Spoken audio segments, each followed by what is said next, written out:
Alright, let's talk about the Mau Mau Rebellion. And if you're Kenyan, you already know this name. Dedan Kimathi, Field Marshal, national hero. There's a statue of him in Nairobi. But here's what a lot of people don't know. The full story of what Mau Mau was, what the British did in response, and why this rebellion, even though it was crushed, is the reason Kenya is independent today. Quick note before we begin. This video discusses historical violence and colonial-era events. All information is based on historical records and survivor testimony. So in this video, I'm going to walk you through 4 things. First, what was Mau Mau? Who started it and why? Second, how the rebellion was organized. The oaths, the guerrilla tactics, the forests of Mount Kenya, and the Abadars. Third, what Britain did to stop it. And I'm warning you now, this part covers serious historical atrocities. The British government later admitted to human rights violations during this period. And fourth, why Mau Mau matters today. Why Kenya's land inequality in 2025 traces directly back to what happened in the 1950s. And look, I want to hear from you. If you're Kenyan watching this, let me know in the comments. What did your parents or grandparents tell you about Mau Mau? Because this is your history. Your grandparents lived through this. Alright, let's get into it. So first, what was Mau Mau? Let me give you the basics, and then we'll go deeper. The Mau Mau Rebellion was an armed uprising against British colonial rule in Kenya. It lasted from 1952 to 1960, 8 years. It was led primarily by the Kikuyu people, who are Kenya's largest ethnic group, but it also included fighters from the Embu, Meru, and even some Kamba and Maasai. The name everyone knows is Dedan Kimathi, Field Marshal of the Mau Mau forces. But there were others too: Stanley Mathenge, Musa Mwariyama, and a woman named Field Marshal Muthoni Kirima. Yes, there were women fighters. We'll talk about that. Now, here's where it gets interesting. The name Mau Mau itself, nobody really knows where it came from. Some say it's an anagram of the Kikuyu words uma uma, which means get out, get out. Others say it was a mispronunciation of the Kikuyu word for oath, muma. The British heard mumau and wrote it down as Mau Mau. But here's what's important. The fighters didn't call themselves Mau Mau. They called themselves the Kenya Land and Freedom Army, KLFA. Land and freedom. That's what they were fighting for. And the British knew that if they called them the Land and Freedom Army, it would sound too legitimate. So they used Mau Mau instead. It sounded tribal, primitive, uncivilized. That was the point. But the Kikuyu turned it around. They created a Swahili meaning, Mzungu ende Ulaya, Mwafrika apate uhuru. Let the white man go back to Europe, Mwafrika apate uhuru. Let the African regain independence. That's what Mau Mau really meant. So why did Mau Mau happen? To understand that, you need to understand what Britain did to Kenya. Britain took over Kenya in the 1880s. And the first thing they did, they took control of the land.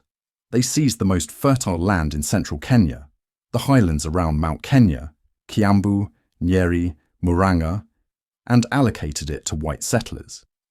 The British called it the White Highlands. The Kikuyu, who had lived there for generations, were displaced. Let me give you some numbers. By the 1940s, 30,000 British settlers owned 12,000 square miles of the best land in Kenya. Meanwhile, 1.25 million Kikuyu were restricted to just 2,000 square miles. Think about that. 30,000 whites got 6 times more land than 1.25 million Kikuyu. And it wasn't just land. The British created a system where Kenyans had to work on what had been their own land, for very little pay. If you refused, there were serious consequences. The British also introduced something called the kipande, an identity card that every Kenyan man had to carry at all times. If you didn't have it, you could be arrested on the spot. It was a control system. On top of that, Kikuyu, who had fought for Britain in World War II, in Burma, in Somalia, in Ceylon, came home expecting recognition, maybe some land, maybe a job. Instead, they received nothing. White soldiers received medals and land grants. African soldiers were sent home empty-handed. So by the early 1950s, the Kikuyu and other Kenyans had reached a breaking point. The land was gone. Their economic opportunities were gone. Their dignity was gone. And that's when Mau Mau started. Now, let's talk about how Mau Mau was organized. Because this wasn't just random resistance. This was a coordinated movement. It started in the late 1940s with a group called the Kenya African Union, KAU. The leader was a man named Jomo Kenyatta. You know that name. He became Kenya's first president in 1963. KAU tried to achieve change through peaceful means. They petitioned the British government. They held rallies. They demanded political representation, land reform, fair wages. But the British rejected every petition. Every demand was denied. So a younger, more militant faction within KAU decided, if peaceful protest doesn't work, we'll take direct action. And that's how the Mau Mau movement was born. Now, one of the most important and most misunderstood parts of Mau Mau was the oath ceremony. The British portrayed this as something dangerous and primitive. They used it to characterize Mau Mau as uncivilized. But here's what they didn't tell you. The oath was a binding promise to resist colonial rule. If you took the Mau Mau oath, you were pledging three things: land, freedom, and self-governance. You were promising to fight for Kenya's independence. You were promising not to betray your fellow fighters. And yes, the ceremonies were secretive. Because if the British found out you'd taken the oath, there would be severe consequences.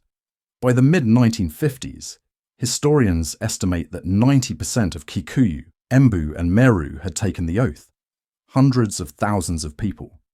Now how did they fight? Mau Mau used guerrilla tactics. They operated out of the forests, Mount Kenya, the Aberdares. They launched surprise night attacks on settler farms, on loyalist villages, on police posts. They used firearms when they had them, and traditional weapons like machetes, bows and arrows, and spears when they didn't. The movement had coordination centres in Nairobi, where they organised supplies, weapons and intelligence. But the main resistance happened in the forests. And here's something important. Women played a huge role. Women like Wamayu Gakuru carried food, ammunition, medicine and information to the fighters in the forests. The British didn't suspect them at first, so they could move more freely. Without these women, the resistance couldn't have been sustained. There was even a female Field Marshal, Muthoni Kirima. She fought alongside the men. So Mau Mau wasn't just an unorganised uprising. It was a coordinated resistance movement. And that deeply concerned the British. Alright, now we need to talk about what Britain did in response. And this part covers serious historical events. On October 20th, 1952, the British governor declared a state of emergency. The next morning, they launched Operation Jock Scott and arrested 180 suspected Mau Mau leaders, including Jomo Kenyatta. The British thought that would end the movement. Arrest the leaders. The resistance stops. They were wrong. Mau Mau fighters retreated to the forests and continued the resistance. So the British decided, if we can't stop the fighters, we'll target their support base among the civilian population. They began rounding up entire Kikuyu communities, whole families, and forcing them into detention camps. Historians and even the British government now acknowledge these were concentration camps. This is the term used in official historical records. 1.5 million Kenyans were detained. That's 1.5 million people. Let me say that again. 1.5 million Kenyans were forced into these camps. Inside these camps, according to survivor testimony and historical documentation, the British committed severe human rights abuses, physical mistreatment, forced labour, inhumane conditions. People were denied adequate food. People died. And here's what's important. The British government tried to hide this for decades. It wasn't until 2011, that the British government officially acknowledged that detainees had suffered what they called torture and ill treatment at the hands of the colonial administration. They paid compensation to some survivors, but for nearly 60 years they denied what had happened. The British also implemented something called villagisation. They forced over 1 million rural Kikuyu to leave their farms and move into fortified villages surrounded by barbed wire. The official reason was protection, but historians note the real purpose was to isolate suspected Mau Mau sympathisers and cut off supplies to the fighters in the forests. The British also conducted widespread executions. According to historical records, 1,090 people were executed by hanging, more executions than in any other British colony in history. Now, I need to be balanced here. The conflict involved violence from multiple sides. Mau Mau fighters attacked and killed around 1,800 African civilians, people they viewed as collaborators or loyalists. They also killed 32 European civilians. But let's be clear about the scale. According to historical documentation, the British and colonial forces killed over 11,000 Mau Mau fighters. Some historians estimate the number could be as high as 20,000 or more. When you add civilians who died in the detention camps, from starvation, from mistreatment, the total death toll could be between 50,000 and 100,000. Historian Caroline Elkins, in her Pulitzer Prize-winning book Imperial Reckoning, called it one of the bloodiest and most protracted wars of decolonization fought in Britain's 20th century empire. So, when the British characterized Mau Mau as terrorists, what they were really doing was deflecting attention from their own actions. Now let's talk about Dedan Kimathi. Kimathi was the face of Mau Mau. He was the field marshal. He organized the fighters. He led operations, and he became a symbol of Kenyan resistance. The British pursued him for years. They offered substantial rewards for information leading to his capture. And on October 21st, 1956, they finally apprehended him. He was put on trial, found guilty, and executed by hanging on February 18, 1957. He was 35 years old. His capture essentially marked the end of the main British military campaign. But some Mau Mau fighters, especially the Meru units led by Field Marshal Muthoni Kirima, continued resisting until after Kenya's independence in 1963. But here's what's important. Even though Mau Mau was militarily defeated, it achieved its goal politically. The rebellion forced the British to realize that maintaining control over Kenya was too costly and too difficult. They started negotiating. They started granting reforms. They started preparing for independence. And on December 12, 1963, Kenya became independent. Jomo Kenyatta, the man the British had imprisoned as a suspected Mau Mau leader, became Kenya's first president. Dedan Kimathi never lived to see it. But today, there's a statue of him in Nairobi. He's recognized as a national hero. And that recognition is important. So here's what we've covered. The Mau Mau Rebellion was an armed uprising against British colonialism in Kenya. It lasted from 1952 to 1960. It was led by the Kikuyu, Embu, and Meru people, with Dedan Kimathi as the most recognised leader. The British responded with mass detentions, severe human rights violations, and widespread use of capital punishment. 1.5 million Kenyans were detained. Tens of thousands died. And here's why this matters today. The land that Britain seized in the early 1900s, much of it was never properly redistributed. That's why Kenya still has significant land inequality. That's why there are still disputes in places like Kiambu, Nyeri, and the Rift Valley over land ownership. The Mau Mau Rebellion wasn't just a fight for independence.